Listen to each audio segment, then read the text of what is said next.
Harka fuuni jaallatamu kabajamtoota hawwiituu hawwii Oromtiitti jirtu naguma keessanii nageenyi keessan badhaadha. Nagaa kuutii nageenyi koo irraa faadhaan isiniin jedha. Kunoo amma yeroo kana timaatisa isa jedhan buskuteedha mamti biyya keenyatti isa hojjechuu kanan jiran isiniin jedha. Yeroo ramadaanaa bicha hojjetamaa garuu yeroo keessumaa keessan hojjetamaa isiniin jedha. Zayitii kana lama natti fixeera laqnu. Saguddaatu jechuun hawayyaa dheedanii maqabaja. Isiniin jedha hordoftoota kiyyaa. Isa xiqqaatti yoo hojjedhe zayitii qusata garuu dafee waan inni xumurreedhaaf inni kun immoo mata bashaanni kun guddaa waan ta'eef dafee xumura kana lama natti fixeen isiniin jedha. Kana fakkaata.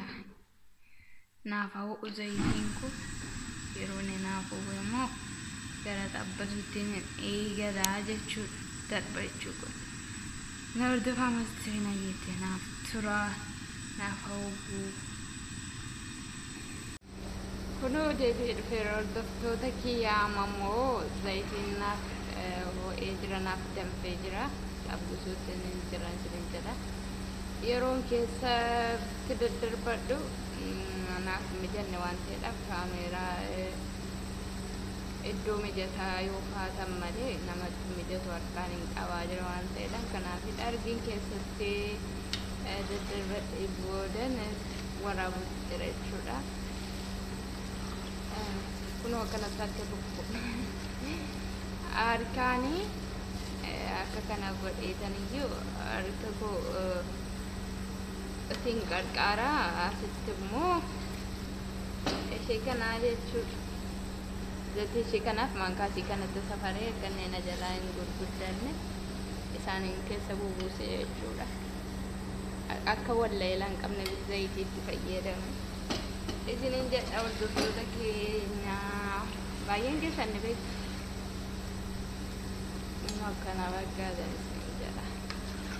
Keessummaa waan jiruudhaaf malee yeroo ramadaanaa yeroo hunda hojjetama malee hin hojjetamu. Akkasiin jedha hordoftoota kiyyaa.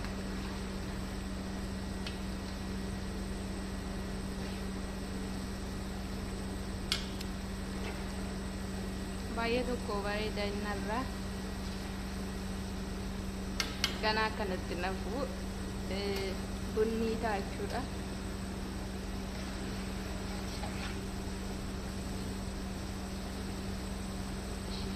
Jira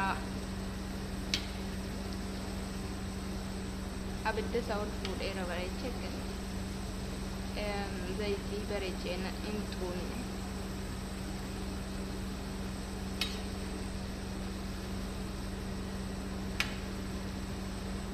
Affeeramtaniitu siin hafinaa kottaa nyaadhaan isin jedha.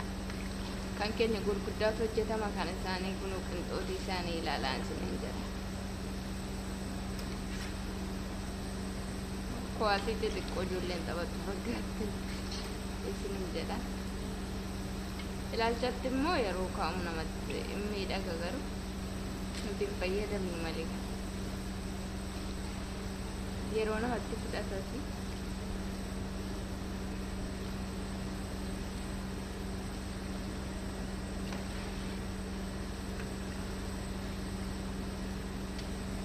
Magara bunniitti deemaa jira bishaashuudhaaf.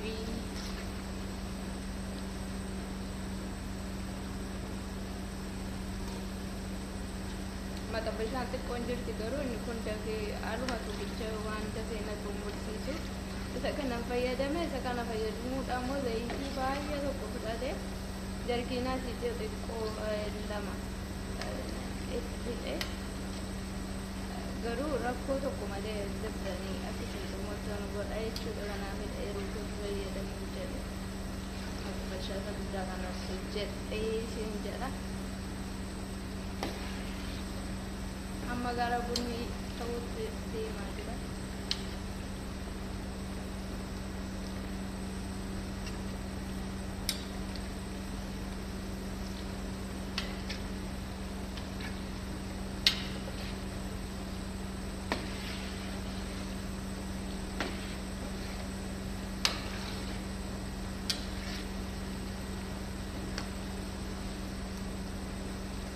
keessoon isaa immoo boffeedha jechuudha.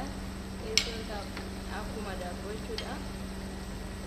Boffeedha. Hobbosoo jedhama nuti. Keessa isaa baay'een jiru jechuudha fooni.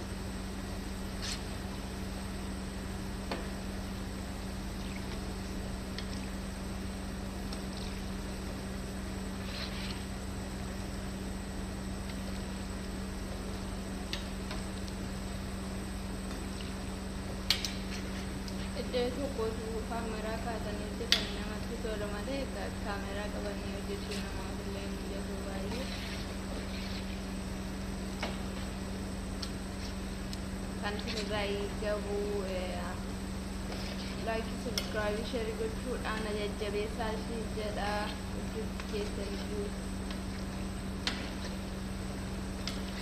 Akkuma tokko naaf buusuudhaaf ka'eera sabskiraayibiin koo garuu sa'aatiin immoo ganaadha waa tokkollee ammallee. Kanaaf iyyuu dhuma dhumaati viidiyoon gadhiisu naaf ilaalaatti dafee akka sa'aatiin naaf buusu naaf godhaanti jedha. Suuraa hojjettoota kiyyaa.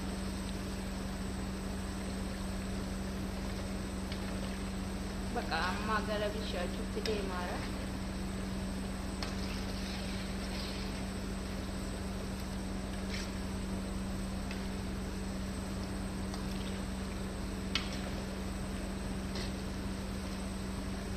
Akkuma isin magaalaa bishaachuutti deemaara irraan baasaa jechuudha. Kaameraa qabuun akkuma argitan bakka amma nagaa jechuudhaan kana caalaa kan gara gurraachaatti deemuun jedhu waan ta'edha. Bunni ta'e rakkuna reekkisa waan ta'eef waan kana fakkaatu malee. Kanaaf ni jedha. Itti gaarii naaf qabaadha nageetti.